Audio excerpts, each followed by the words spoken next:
ನಮಸ್ಕಾರ ಸ್ನೇಹಿತರೆ, ಒಂದಷ್ಟು ಜನ ಫ್ರೆಂಡ್ಸ್ ಕಾಡಿಗೆ ಕ್ಯಾಂಪಿಂಗ್ ಅಂತ ಬಂದಿದ್ದಾಗ ಇವ್ರದ್ದು ಎಷ್ಟಿದೆಯೋ ಅಷ್ಟು ತೊಳ್ಕೊಂಡು ಹೋಗೋದ್ ಬಿಟ್ಟು ಮೇಲ್ನೋಟಕ್ಕೆ ಸಣ್ಣದಾಗಿ ಕಾಣೋ ದೊಡ್ಡ ತಪ್ಪನ್ನ ಮಾಡಿ 16 ವರ್ಷದಿಂದ ಸಮಾಧಿಯಲ್ಲಿ ನೆಮ್ಮದಿಯಾಗಿ ಇದ್ದ ಒಂದು ಡೆಡ್ ಬಾಡಿನ ಎಚ್ಚರಗೊಳಿಸ್ತಾರೆ. ಪ್ರತೀಕಾರದಿಂದ ತುಂಬಿರೋ ಈ ಕಿಲ್ಲರ್ನ ಬಾಡಿ ತನ್ನ ದಾರಿಯಲ್ಲಿ ಯಾರ್ಯಾರು ಸಿಗ್ತಾರೋ ಎಲ್ಲರನ್ನ ಭೀಕರವಾಗಿ ಕೊಲ್ಲೋದಕ್ಕೆ ಶುರು ಮಾಡ್ತಾನೆ.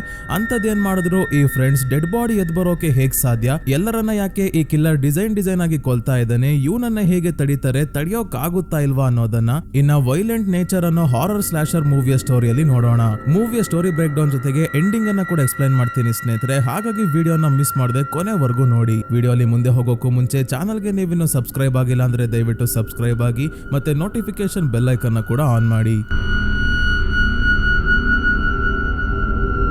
ಈ ಮೂವಿಯ ಸ್ಟಾರ್ಟಿಂಗ್ ಅಲ್ಲಿ ಕ್ಯಾಂಪಿಂಗ್ ಅಂತ ಕಾಡಿಗೆ ಬಂದಿರೋ ಫ್ರೆಂಡ್ಸ್ ನಾಶ ಆಗಿರೋ ಫೈರ್ ಟವರ್ ಹತ್ರ ಬಂದು ಓಡಾಡ್ತಿದ್ದಾರೆ. ಫೈರ್ ಟವರ್ ಅಂದ್ರೆ ಸ್ನೇಹಿತರೆ, ಕಾಡಿನಲ್ಲಿ ಎಲ್ಲಾದ್ರೂ ಬೆಂಕಿ ಹತ್ಕೊಂಡಿದ್ಯಾ, ಎಲ್ಲಾದ್ರೂ ಏನಾದ್ರೂ ಸಮಸ್ಯೆ ಆಗಿದ್ಯಾ ಅಂತ ನೋಡೋಕೆ ಟವರ್ ನ ಕಟ್ಟಿರ್ತಾರೆ. ಅದು ಈಗ ನಾಶ ಆಗಿದೆ. ಕೆಲವರು ಹೇಳೋ ಪ್ರಕಾರ ಈ ನಾಶ ಆಗಿರೋ ಟವರ್ ಅಲ್ಲೇ ಜಾನಿ ಅನ್ನೋ ವ್ಯಕ್ತಿಯ ಸಮಾಧಿ ಇದೆ. ಈ ಫ್ರೆಂಡ್ಸ್ ಸುಮ್ನೆ ಅಲ್ದಲೆ ಕೈ ಕಡಿತಾ ಇತ್ತು ಅನ್ಸುತ್ತೆ. ಸಮಾಧಿ ಮೇಲೆ ನೇತಾಕಿದ್ದ ಒಂದು ಲಾಕೆಟ್ ನ ತಗೊಂಡು ಹೋಗ್ತಾರೆ. ಇವ್ರು ಹೋಗಿ ಸ್ವಲ್ಪ ಹೊತ್ತಾಗ್ತಿದ್ದಂಗೆ ಮಣ್ಣಿನ ಒಳಗಿಂದ ಜಾನಿಯ ಡೆಡ್ ಬಾಡಿ ಎದ್ದು ಹೊರಗೆ ಬಂದಾಗ ನಾವು ನೋಡ್ತೀವಿ. ಆಗ್ಲೇ ಬಾಡಿ ಅಲ್ಲಲ್ಲಿ ಕೊಳ್ತೋಗ್ತಾ ಇದೆ. ಇಂಥ ಬಾಡಿಗೆ ಜೀವ ಬರೋಕ್ ಹೇಗ್ ಸಾಧ್ಯ ಅಂತ. ಅಂದ್ರೆ ಅವನು ಮನುಷ್ಯ ಆಗಿರೋದಕ್ಕೆ ಚಾನ್ಸೇ ಇಲ್ಲ. ಸಾವಿನ ನಂತರ ತನ್ನ ಡೆಡ್ ಬಾಡಿಯ ಸಹಾಯದಿಂದ ಓಡಾಡೋ ಒಂದು ದುಷ್ಟ ಶಕ್ತಿ ಆಗಿದ್ದಾನೆ ಜಾನಿ. ಸದ್ಯಕ್ಕೆ ಅವನ ಮುಖ ತೋರ್ಸಲ್ಲ, ಇನ್ನ ಬ್ಯಾಕ್ ತೋರಿಸ್ತಾ ಇದಾರೆ ಅಷ್ಟೇ. ಕಾಡಿನಲ್ಲಿ ಅವನು ನಡ್ಕೊಂಡು ಹೋಗ್ಬೇಕಾದ್ರೆ ಒಂದು ಜಾಗದಲ್ಲಿ ಬರೀ ಪ್ರಾಣಿಗಳಿಗೆ ಅಂತ ಇಟ್ಟಿರೋ ಟ್ರ್ಯಾಪ್ಸೇ ಇದೆ. ಒಂದು ಟ್ರ್ಯಾಪ್ ಅಲ್ಲಿ ಪ್ರಾಣಿ ಸಿಗಾಕೊಂಡು ಸಾವನ್ನಪ್ಪಿ ಇಲ್ಲೇ ಕೊಳ್ತೋಗಿದೆ. ಮತ್ತೆ ಮರದ ಮೇಲೆ ಒಂದು ಕ್ಯಾಮೆರಾ ಕೂಡ ಇರೋದನ್ನ ನೋಡಿ ಮುಂದೆ ಹೊರಟಾಗ ದೂರದಲ್ಲಿ ಒಂದು ಮನೆ ಕಾಣ್ತಾ ಇದೆ. ಆ ಮನೆಯ ಓನರ್ ಚಕ್ ಹತ್ರ ಫಾರೆಸ್ಟ್ ರೇಂಜರ್ ಬಂದು ಕಾಡಿನಲ್ಲಿ ಟ್ರ್ಯಾಪ್ಸ್ ನ ಇಡಬೇಡಿ, ಕ್ಯಾಂಪಿಂಗ್ ಗೆ ಮಕ್ಕಳೆಲ್ಲ ಬರ್ತಾರೆ,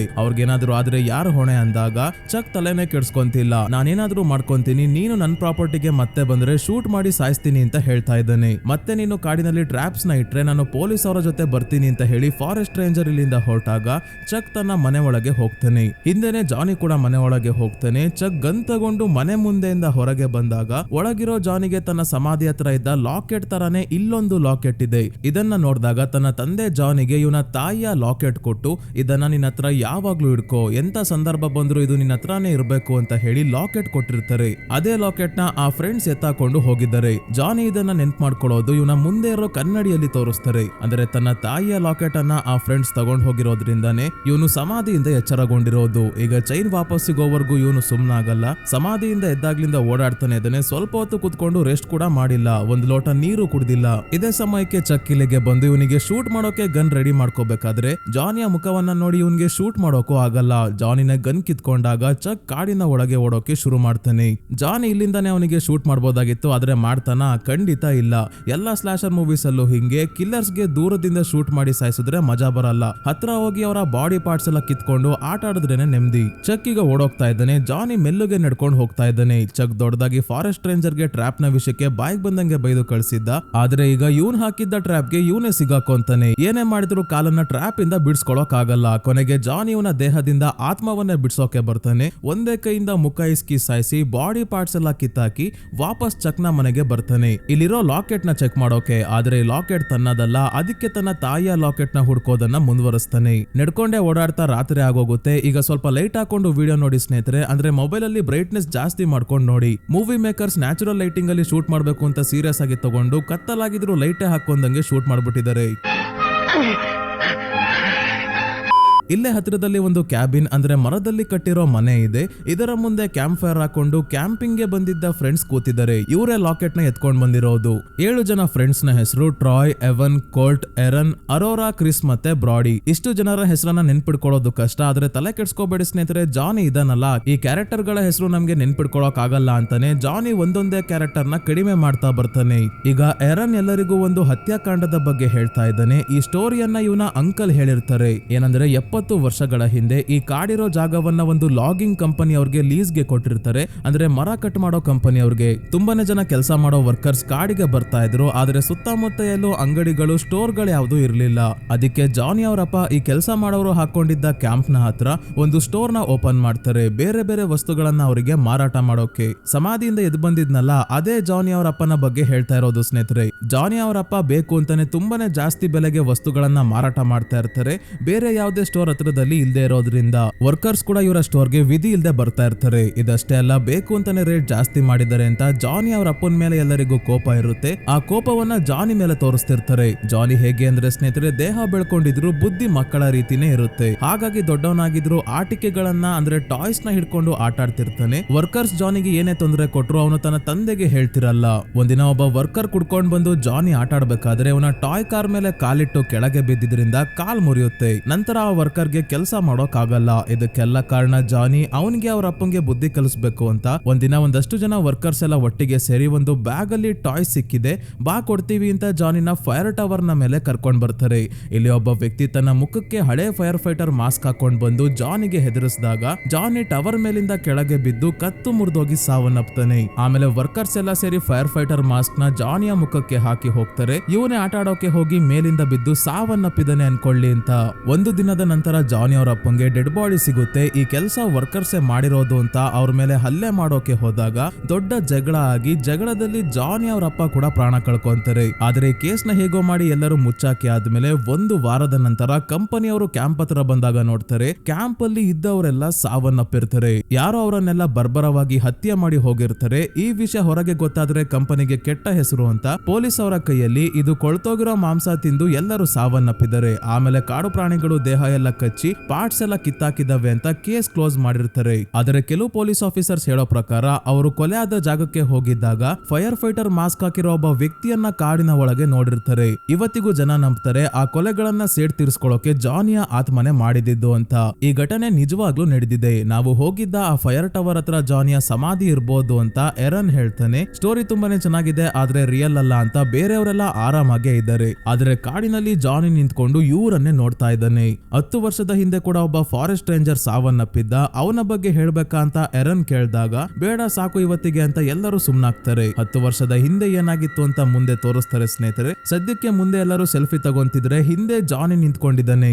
ಅಂದ್ರೆ ಫೋಟೋ ಅಲ್ಲಿ ಅವನು ಬಂದಿರಬಹುದು. ಇವ್ರು ಯಾರು ಇನ್ನೂ ಫೋಟೋನ ಸರಿಯಾಗಿ ಗಮನಿಸಿಲ್ಲ. ನಂತರ ಎಲ್ಲರೂ ಕ್ಯಾಬಿನ್ ಒಳಗೆ ಹೋಗಿ ರೆಸ್ಟ್ ಮಾಡ್ತಿದ್ರೆ ಎರನ್ ಹೊರಗೆ ಕಾಡಿಗೆ ಬಂದು ಸ್ಮೋಕ್ ಮಾಡ್ತಾ ಹಾಡನ್ನ ಕೇಳ್ತಾ ಇದ್ದಾನೆ. ಇದೇ ಸಮಯಕ್ಕೆ ಜಾನಿ ಇದೇ ಜಾಗದಲ್ಲಿ ಇದ್ದ ಹ್ಯಾಕ್ಸಾ ಬ್ಲೇಡ್ ನ ಎತ್ಕೊಂಡ್ ಬಂದು ಹಿಂದೆಯಿಂದ ಎರನ್ ನ ಬಾಯಿಗೆ ಬ್ಲೇಡ್ ಹಾಕಿ ಹಿಂದೆ ಎಳ್ಕೊಂತಾನೆ. ಇದರಿಂದ ಅವನ ಮುಖ ಅರ್ಧ ಭಾಗ ಕಟ್ಟಾಗಿ ಬಿದ್ದೋಗುತ್ತೆ. ಎರನ್ಗೆ ಕಿರ್ಚ್ಕೊಳ್ಳೋಕು ಅವಕಾಶ ಸಿಗಲ್ಲ. ಈಗ ಎರನ್ ನ ಶರ್ಟ್ ಮೇಲೆ ರೇಂಜರ್ ಅಂತ ಇರೋದನ್ನ ನೋಡಿ ರೇಂಜರ್ ಸ್ಟೇಷನ್ ನೆನಪಾಗುತ್ತೆ. ಅಂದ್ರೆ ಫಾರೆಸ್ಟ್ ರೇಂಜರ್ ಇರೋ ಆಫೀಸ್. ಅದಕ್ಕೆ ಜಾನಿ ಎರನ್ ನ ಅರ್ಧ ಕಟ್ಟಾಗಿರೋ ತಲೆ ಒಂದ್ ಕೈಯಲ್ಲಿ ಹಿಡ್ಕೊಂಡು ಇನ್ನೊಂದು ಕೈಯಲ್ಲಿ ಅವನ ಬಾಡಿಯನ್ನ ಹಿಡ್ಕೊಂಡು ರೇಂಜರ್ ಸ್ಟೇಷನ್ ಗೆ ಬರ್ತಾನೆ. ಇಲ್ಲಿ ಯಾರು ಇಲ್ಲದೆ ಇರೋದನ್ನ ನೋಡಿ ಡೋರ್ ಹೊಡೆದಾಕಿ ಒಳಗೆ ಬಂದಾಗ ಇಲ್ಲಿ ಹಳೆ ಫೈರ್ ಫೈಟರ್ ಮಾಸ್ಕ್ ಮತ್ತೆ ದೊಡ್ಡ ಮರಗಳನ್ನ ಎಳ್ಕೊಂಡು ಹೋಗೋಕೆ ಅಂತ ಇಟ್ಟಿರೋ ಡ್ರ್ಯಾಗ್ ಹುಕ್ ಮತ್ತೆ ಒಂದು ಕೊಡಲಿ ಇಷ್ಟನ್ನ ಡಿಸ್ಪ್ಲೇಗೆ ಇಟ್ಟಿದ್ದಾರೆ. ಇದೇ ರೀತಿ ಫೈರ್ ಫೈಟರ್ ಮಾಸ್ಕ್ ಹಾಕೊಂಡೆ ಆ ವರ್ಕರ್ ಜಾನಿಗೆ ಹೆದರಿಸಿ ಸಾಯಿಸಿದ್ದು. ಅದಕ್ಕೆ ಜಾನಿ ಏನ್ ಮಾಡ್ತಾನೆ ಅಂದ್ರೆ ಕೈಯಿಂದನೇ ಗ್ಲಾಸ್ ನ ಹೊಡಿಬಹುದಾಗಿತ್ತು. ಆದ್ರೆ ಎರನ್ ನ ಬಾಡಿನ ಡಿಸ್ಪ್ಲೇ ಮೇಲೆ ಬಿಸಾಕಿ ಗ್ಲಾಸ್ ಹೊಡೆದಾಕ್ಬಿಟ್ಟು ಮಾಸ್ಕ್ ಹಾಕೊಂತಾನೆ. ವೆಪನ್ಸ್ ಕೂಡ ಈಗ ಸಿಕ್ಕಿದೆ. ಒಂದು ಕೈಯಲ್ಲಿ ಕೊಡಲಿ, ಇನ್ನೊಂದು ಕೈಯಲ್ಲಿ ಹುಕ್. ಇಲ್ಲಿಂದ ಕೆರೆ ಹತ್ರ ನಡ್ಕೊಂಡ್ ಬರೋಷ್ಟ್ರಲ್ಲಿ ಆಗ್ಲೇ ಬೆಳಕಾಗೋಗಿದೆ ಸ್ನೇಹಿತರೆ. ಹೆಚ್ಚು ಕಡಿಮೆ ಒಂದು ದಿನದಿಂದ ಕಂಟಿನ್ಯೂಸ್ ಆಗಿ ಓಡಾಡ್ತಾನೆ ಇದ್ದಾನೆ ಜಾನಿ. ಬೇರೆ ಸ್ಲಾಶರ್ ಮೂವೀಸ್ ಅಲ್ಲಿ ನೋಡಿರ್ತೀರಾ, ಕಿಲ್ಲರ್ ಮೂವಿ ಪೂರ್ತಿ ಒಂದ್ 5-6 ಸಲ ಬಂದು ಕೊಲೆ ಮಾಡಿ ಹೋಗೋದನ್ನ ತೋರಿಸ್ತಾರೆ ಅಷ್ಟೇ. ಆದ್ರೆ ಈ ಮೂವಿ ಕಿಲ್ಲರ್ ನ ಪಾಯಿಂಟ್ ಆಫ್ ವ್ಯೂ ಅಲ್ಲಿ ಶೂಟ್ ಮಾಡಿರೋದ್ರಿಂದ ಕಿಲ್ಲರ್ ಏನ್ ಮಾಡ್ತಾನೆ ಅನ್ನೋದನ್ನ ಜಾಸ್ತಿ ತೋರಿಸಿದ್ದಾರೆ. ನಾವ್ ಅನ್ಕೊಂಡಿರ್ತೀವಿ ಕಿಲ್ಲರ್ ಏನೋ ಕೊಲೆ ಮಾಡಿ ಹೋಗ್ತಾನೆ, ಆರಾಮಾಗಿ ಸ್ವಲ್ಪ ಹೊತ್ತಾದ್ಮೇಲೆ ವಾಪಸ್ ಬರ್ತಾನೆ ಅಂತ. ಆದ್ರೆ ಕಷ್ಟ ಇದೆ ಜೀವನ ಇವ್ರದೂನು. ಸೊ ಈಗ ಕೆರೆ ಹತ್ರ ಬಂದಾಗ ನೋಡ್ತಾನೆ ಇಲ್ಲಿ ಅರೋರಾ ಮತ್ತೆ ಬ್ರೋಡಿ ಇದ್ದಾರೆ. ಬ್ರೋಡಿ ನೀರಲ್ಲಿ ಸ್ವಿಮ್ಮಿಂಗ್ ಮಾಡ್ಬೇಕಾದ್ರೆ ಅರೋರಾ ಯೋಗ ಮಾಡೋಕೆ ಇಲ್ಲಿಂದ ಹೋದಾಗ ಜಾನಿ ನೀರಿಗೆ ಇಳಿತಾನೆ. ಸ್ವಲ್ಪ ಹೊತ್ತಾದ್ಮೇಲೆ ಬ್ರೋಡಿನ ನೀರಿನ ಒಳಗೆನೆ ಎಳ್ಕೊಂಡು ಅಲ್ಲೇ ಸಾಯಿಸ್ತಾನೆ ಜಾನಿ. ನಂತರ ಬೆಟ್ಟದ ಮೇಲೆ ಯೋಗ ಮಾಡ್ತಿರೋ ಅರೋರಾ ಹತ್ರ ಬಂದಾಗ ಅರೋರಾ ಗಾಬರಿ ಆಗೋಗಿ ಕಿರ್ಚಾಡೋಕೆ ಶುರು ಮಾಡಿ ಹಿಂದಿರುಗಿ ಓಡೋಕೆ ನೋಡ್ತಾಳೆ. ಆದ್ರೆ ಇಲ್ಲಿ ತುಂಬಾನೇ ಆಳ ಇದೆ, ಕೆಳಗೆ ಕೆರೆ ಇದೆ. ಹಿಂದೆ ಕಿಲ್ಲರ್, ಮುಂದೆ ಕೆರೆ. ಸ್ನೇಹಿತರೆ, ಈಗಿರೋ 2 ಆಪ್ಷನ್ ನಿಮ್ಮ ಮುಂದೆ. ಇಂಥ ಸಿಚುವೇಶನ್ ಅಲ್ಲಿ ನೀವೇನ್ ಮಾಡ್ತೀರಾ ಅಂತ ಬೇಗ ಕಮೆಂಟ್ ಮಾಡಿ ಸ್ನೇಹಿತರೆ. ಆಪ್ಷನ್ ಎ, ಬೆಟ್ಟದಿಂದ ಕೆಳಗೆ ಹಾರಿ ನೀರಿಗೆ ಹೋಗಿ ಬದುಕ್ತೀವಿ ಅಂತ 50-50 ಚಾನ್ಸ್ ತಗೊಳ್ಳೋದು. ಆಪ್ಷನ್ ಬಿ, ಹಿಂದೆ ಇರೋ ಕಿಲ್ಲರ್ ಕೈಗೆ ಸಿಗಾಕೊಂಡು ಸಾಯೋದು. ಬೇಗ ಯಾವ ಆಪ್ಷನ್ ಸೆಲೆಕ್ಟ್ ಮಾಡ್ತೀರಾ ಅಂತ ಕಮೆಂಟ್ ಮಾಡಿ ಸ್ನೇಹಿತರೆ. 5 ಸೆಕೆಂಡ್ ಟೈಮ್ ಇದೆ.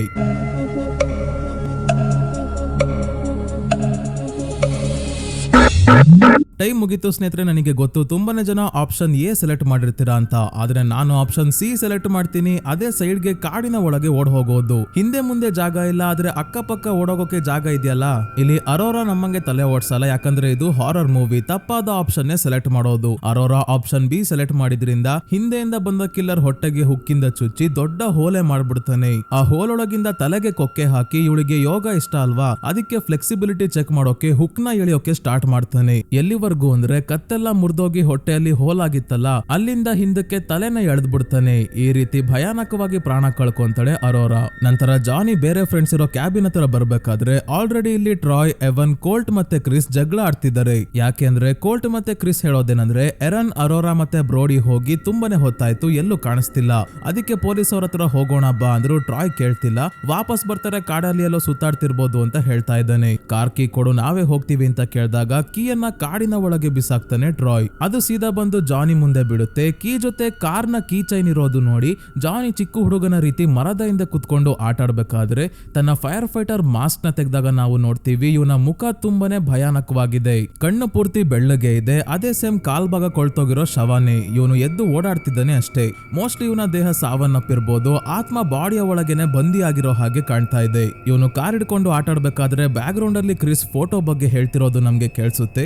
ನಾವು ತಗೊಂಡ ಸೆಲ್ಫಿ ಫೋಟೋದಲ್ಲಿ ಹಿಂದೆ ಒಬ್ಬ ವ್ಯಕ್ತಿ ನಿಂತಿದ್ದಾನೆ. ನೀಟಾಗಿ ಕಾಣಿಸ್ತಾ ಇದೆಯಲ್ಲ ಅಂದ್ರೂ ಕೂಡ ಕ್ಯಾಮ್ರಾದಲ್ಲಿ ಏನೋ ಪ್ರಾಬ್ಲಮ್ ಆಗಿರ್ಬೋದು ಅಂತ ಹೇಳ್ತಾ ಇದ್ದಾನೆ ಟ್ರಾಯ್. ಕೀಗಳನ್ನ ಎವನ್ ಹುಡ್ಕೊಂಡ್ ಬಂದಾಗ ಕೋಲ್ಟ್ ನ ಸಾವನ್ನಪ್ಪಿರೋ ತಂದೆಯ ಬಗ್ಗೆ ಹೇಳ್ತಾನೆ. ಇದರಿಂದ ಜಾನಿಗೆ ತನ್ನ ತಂದೆ ನೆನಪಾಗಿ ಕೋಪದಲ್ಲಿ ಕಾರ್ ಕೀ ಚೈನ್ ಇಸ್ಕಿ ಪುಡಿಪುಡಿ ಮಾಡ್ಬಿಡ್ತಾನೆ. ಮತ್ತೆ ಮಾಸ್ಕ್ ಹಾಕೊಂಡು ಎಲ್ಲರನ್ನ ಕೊಲ್ಲೋಕೆ ಹೊರಟಾಗ ಕೋಲ್ ಮತ್ತೆ ಕ್ರಿಸ್ ATV ಬೈಕ್ ತಗೊಂಡು ಇಲ್ಲಿಂದ ರೇಂಜರ್ ಸ್ಟೇಷನ್ ಗೆ ಹೊರಡ್ತಾರೆ. ಜಾನ್ ಕಾರ್ ಹತ್ರ ಬಂದು ಮರದ ಕೋಲನ್ನ ಕಾರಲ್ಲಿ ಹಾರ್ನ್ ಪ್ರೆಸ್ ಆಗೋ ಹಾಗೆ ಇಟ್ಟು ಕ್ಯಾಬಿನ್ ನ ಹಿಂದೆ ಹೋಗ್ತಾನೆ. ಹಾರ್ನ್ ಯಾರು ಮಾಡ್ತಿದ್ದಾರೆ ಅಂತ ಟ್ರಾಯ್ ಹೊರಗೆ ಬರ್ತಿದ್ದಂಗೆ ಇವನ ಮೇಲೆ ದಾಳಿ ಮಾಡಿ ಕಾಲಿಗೆ ಕೊಡಲಿ ಹಾಕ್ತಾನೆ. ಇವನ ಕತೆ ಮುಗಿಸೋ ಅಷ್ಟರಲ್ಲಿ ಗನ್ ತಗೊಂಡು ಬಂದ ಎವನ್ ಜಾನಿಗೆ ಶೂಟ್ ಮಾಡ್ಬಿಡ್ತಾನೆ. ಇದರಿಂದ ಜಾನಿ ಕೆಳಗೆ ಬಿದ್ದು ಪ್ರಜ್ಞೆ ತಪ್ತಾನೆ. ಎವನ್ ಟ್ರಾಯ್ ನ ಕಾಲಿಗೆ ಬಟ್ಟೆ ಕಟ್ಟಿ ಇವನನ್ನ ಎತ್ಕೊಂಡು ಹೋಗ್ಬೇಕಾದ್ರೆ ಜಾನಿಯನ್ ಮನುಷ್ಯನ ಸಾಯೋಕೆ ಮತ್ತೆ ಎದ್ದು ನಿಂತ್ಕೊಂತಾನೆ. ಕೊಡಲಿಯನ್ನ ಇಲ್ಲಿಂದಾನೆ ಬಿಸಾಕ್ತಾನೆ. ಅದು ಹೋಗಿ ಎವನ್ ನ ತಲೆಗೆ ಕಚ್ಕೊಂಡಿದ್ರಿಂದ ಅವನು ಸಾವನ್ನಪ್ತಾನೆ. ಹಿಂದೆನೆ ತೆಳ್ಕೊಂಡು ಹೋಗ್ತಿದ್ದ ಟ್ರಾಯ್ ನ ತಲೆ ಮೇಲೆ ಕಲ್ಲನ್ನ ಎತ್ತಾಕಿ ಅಪ್ಪಚ್ಚಿ ಮಾಡಿ ಸಾಯಿಸ್ತಾನೆ ಜಾನಿ. ಇವರ ಜೇಬಲ್ಲಿ ಏನಾದ್ರೂ ತನ್ನ ತಾಯಿಯ ಲಾಕೆಟ್ ಇದೆಯಾ ಅಂತ ಜಾನಿ ಚೆಕ್ ಮಾಡ್ಬೇಕಾದ್ರೆ ಇಲ್ಲಿಗೆ ಕೋಲ್ಟ್ ಮತ್ತೆ ಕ್ರಿಸ್ ಬಂದು ಎವನ್ ಮತ್ತೆ ಟ್ರಾಯ್ ನ ಕೂಗ್ತಾ ಇದ್ದಾರೆ, ಬೇಗ ಬನ್ನಿ, ಎರನ್ ಸಾವನ್ನಪ್ಪಿದ್ದಾನೆ, ರೇಂಜರ್ ಸ್ಟೇಷನ್ ಹತ್ರ ಹೋಗೋಣ ಬನ್ನಿ ಅಂತ ಕೆಳಗೆ ಕುತ್ಕೊಂಡು ಕ್ರಿಸ್ ಅಳ್ಬೇಕಾದ್ರೆ ಇವಳ ಕತ್ತಲ್ಲಿ ಜಾನಿ ಅವರ ಅಮ್ಮನ್ ಲಾಕೆಟ್ ಇದೆ. ಇದನ್ನ ನೋಡಿ ಜಾನಿ ಕೊಡಲಿಯನ್ನ ಎಸೆಯೋಕೆ ಗುರಿ ಇಡ್ಬೇಕಾದ್ರೆ ಕೋಲ್ಟ್ ಜಾನಿಯನ್ನ ನೋಡಿ ಜಾನಿ ಎಸೆದ ಕೊಡಲಿಯಿಂದ ಕ್ರಿಸ್ ನ ಕಾಪಾಡಿ ATVಯಲ್ಲಿ ಕರ್ಕೊಂಡು ರೇಂಜರ್ ಸ್ಟೇಷನ್ ಗೆ ಹೊಡ್ತಾನೆ. ಜಾನಿ ನಡ್ಕೊಂಡೇ ಇಲ್ಲಿಂದ ಹೊಡ್ತಾನೆ. ಆದ್ರೆ ಶಾರ್ಟ್ ಕಟ್ ಅಲ್ಲಿ ರೇಂಜರ್ ಸ್ಟೇಷನ್ ಹತ್ರ ಬಂದಿರೋ ಕೋಲ್ಟ್ ಮತ್ತೆ ಕ್ರಿಸ್ ಗೆ ರೇಂಜರ್ ಬೈತಾ ಇದ್ದಾನೆ, ಆ ಲಾಕೆಟ್ ನ ಯಾಕೆ ಎತ್ಕೊಂಡ್ ಬಂದ್ರಿ, ಅದು ಅವನ ತಾಯಿದು, ಆ ಲಾಕೆಟ್ ಅವನ ಸಮಾಧಿ ಹತ್ರ ಇದ್ರೇನೆ ಅವನ ಆತ್ಮ ಕೂಡ ನೆಮ್ಮದಿಯಾಗಿ ಅಲ್ಲೇ ಇರುತ್ತೆ, ಇಲ್ಲ ಅಂದ್ರೆ ಸಿಕ್ಕ ಅವ್ರನ್ನೆಲ್ಲ ಕೊಲ್ಲೋಕೆ ಶುರು ಮಾಡ್ತಾನೆ. 10 ವರ್ಷದ ಹಿಂದೆ ನಾನು ಅವನನ್ನ ತಡೆದು ಮಣ್ಣು ಮಾಡಿದ್ದೆ, ಈಗ ಮತ್ತೆ ಬಂದಿದ್ದಾನ ಅಂದಾಗ ಇವರ ಮುಂದೆನೆ ಬಂದು ನಿಂತ್ಕೊಂತಾನೆ ಜಾನಿ. ಅಂದ್ರೆ 10 ವರ್ಷದ ಹಿಂದೆ ಕೂಡ ಯಾರೋ ಲಾಕೆಟ್ ತೆಕ್ಕೊಂಡ್ ಬಂದಾಗ ಜಾನಿ ಸಮಾಧಿಯಿಂದ ಎದ್ದು ಬಂದು ಕೊಲ್ಲೋಕೆ ಶುರು ಮಾಡಿರ್ತಾನೆ. ಈಗ್ಲೂ ರೇಂಜರ್ಗೆ ಕಾನ್ಫಿಡೆನ್ಸ್ ಇದೆ ಇವನನ್ನ ತಡಿಬಹುದು ಅಂತ, ಅದಕ್ಕೆ ಜಾನಿಗೆ ಶೂಟ್ ಮಾಡ್ತಾನೆ. ಶೂಟ್ ಮಾಡಿದಾಗ ಸ್ವಲ್ಪ ಹೊತ್ತು ಪ್ರಜ್ಞೆ ತಪ್ಪಿರೋ ಹಾಗೆ ಇರ್ತಾನೆ. ಅಷ್ಟರಲ್ಲಿ ಏನಾದ್ರೂ ಮಾಡ್ಬೇಕು, ಅದಕ್ಕೆ ಕೋರ್ಟ್ಗೆ ಚೈನ್ ತಗೊಂಡ್ ಬರೋಕೆ ಹೇಳ್ತಾನೆ.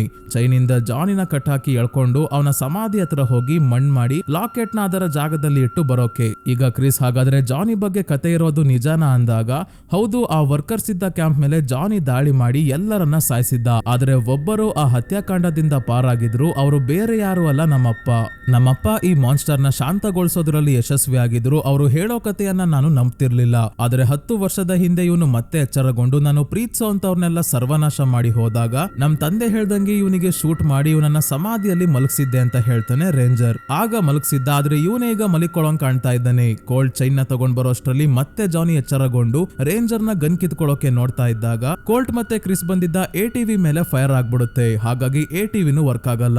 ಇಲ್ಲೇ ರೇಂಜರ್ ನ ಟ್ರಕ್ ಅಲ್ಲಿ ಇದ್ದ ಸೀಮೆಣ್ಣೆ ಕ್ಯಾನ್ ಮತ್ತೆ ಟ್ರ್ಯಾಪ್ ಗಳನ್ನ ಎತ್ಕೊಂಡು ಕಾಡಿಗೆ ಓಡೋಗ್ತಾರೆ ಕೋಲ್ಟ್ ಮತ್ತೆ ಕ್ರಿಸ್. ಇವರ ಹಿಂದೆ ಜಾನಿ ಹೋಗಲ್ಲ, ಮೊದಲು ರೇಂಜರ್ ನ ಕೊಲ್ಲೋಕೆ ಡಿಸೈಡ್ ಮಾಡ್ತಾನೆ. ಯಾಕಂದ್ರೆ 10 ವರ್ಷದ ಹಿಂದೆ ಜಾನಿನ ತಡೆಯೋದ್ರಲ್ಲಿ ಯಶಸ್ವಿಯಾಗಿದ್ದ ರೇಂಜರ್ ಇವನ್ಗೂ ಕೂಡ ಇವನ ಗನ್ನಿಸ್ಕೊಂಡೆ ಶೂಟ್ ಮಾಡಿ ಸಾಯಿಸಬಹುದಾಗಿತ್ತು. ಆದ್ರೆ ಈ ರೀತಿ ಮಾಡಲ್ಲ.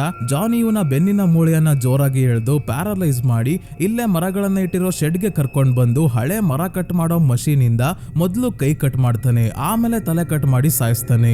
ನಂತರ ಕ್ರಿಸ್ ಮತ್ತೆ ಕೋರ್ಟ್ ನ ಕತೆ ಮುಗಿಸೋಕೆ ಕಾಡಿಗೆ ಬಂದಾಗ ಅವರಿಬ್ರು ಓಡ್ ಹೋಗಿಲ್ಲ. ಜಾನಿಯನ್ನ ಫೈರ್ ಟವರ್ ಹತ್ರ ಕರ್ಕೊಂಡು ಹೋಗಿ ಅಂದ್ರೆ ಅವನ ಸಮಾಧಿ ಹತ್ರ ಕರ್ಕೊಂಡು ಹೋಗಿ ಟ್ರ್ಯಾಪ್ ಮಾಡೋಕೆ ಪ್ಲಾನ್ ಮಾಡಿದ್ದಾರೆ. ಕೋರ್ಟ್ ನೀನು ಫೈರ್ ಟವರ್ ಹತ್ರ ಹೋಗಿ ಟ್ರ್ಯಾಪ್ ನ ಸೆಟ್ ಮಾಡು, ನಾನು ಇವನನ್ನ ಡಿಸ್ಟ್ರಾಕ್ಟ್ ಮಾಡಿ ಕರ್ಕೊಂಡ್ ಬರ್ತೀನಿ ಅಂತ ಹೇಳಿ ಜಾನಿಯ ಹಿಂದೆ ಬಂದು ನಿಂತ್ಕೊಂಡು ಬಾಯಿ ಇಲ್ಲಿ ಅಂತ ಇನ್ವಿಟೇಷನ್ ಕೊಡ್ತಾ ಇದ್ದಾನೆ.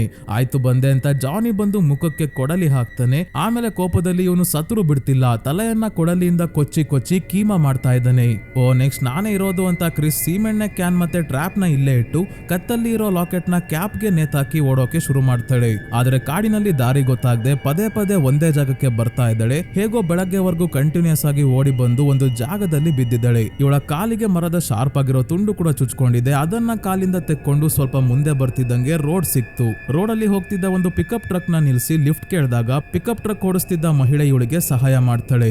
ಹಾಸ್ಪಿಟಲ್ಗೆ ಕರ್ಕೊಂಡು ಹೋಗ್ತೀನಿ, ನೀನೇನು ತಲೆ ಕೆಡ್ಸ್ಕೋಬೇಡ, ನಿನಗೆ ಏನಾಯ್ತು ಅಂತ ಈ ಮಹಿಳೆ ಕೇಳಿದಾಗ ಯಾವ್ದೋ ಪ್ರಾಣಿ ದಾಳಿ ಮಾಡ್ತು ಅಂತ ಸುಳ್ಳು ಹೇಳ್ತಾಳೆ. ಕಾಲಲ್ಲಿ ತುಂಬಾನೇ ರಕ್ತ ಹೋಗಿ ಕ್ರಿಸ್ ಪ್ರಜ್ಞೆ ತಪ್ತಾ ಇರೋದ್ರಿಂದ ಇವಳನ್ನ ಎಚ್ಚರವಾಗಿಡೋಕೆ ಈ ಮಹಿಳೆ ತನ್ನ ತಮ್ಮನ ಜೊತೆ ನಡೆದಿದ್ದ ಒಂದು ಘಟನೆಯ ಬಗ್ಗೆ ಹೇಳ್ತಾಳೆ. ಈ ಕಥೆಯನ್ನ ನೀಟಾಗಿ ಕೇಳಿ ಸ್ನೇಹಿತರೆ. ಈ ಕಥೆಯನ್ನ ಇಟ್ಕೊಂಡೆ ಈಗ ಎಂಡಿಂಗ್ ಎಕ್ಸ್ಪ್ಲೈನ್ ಮಾಡ್ತೀನಿ.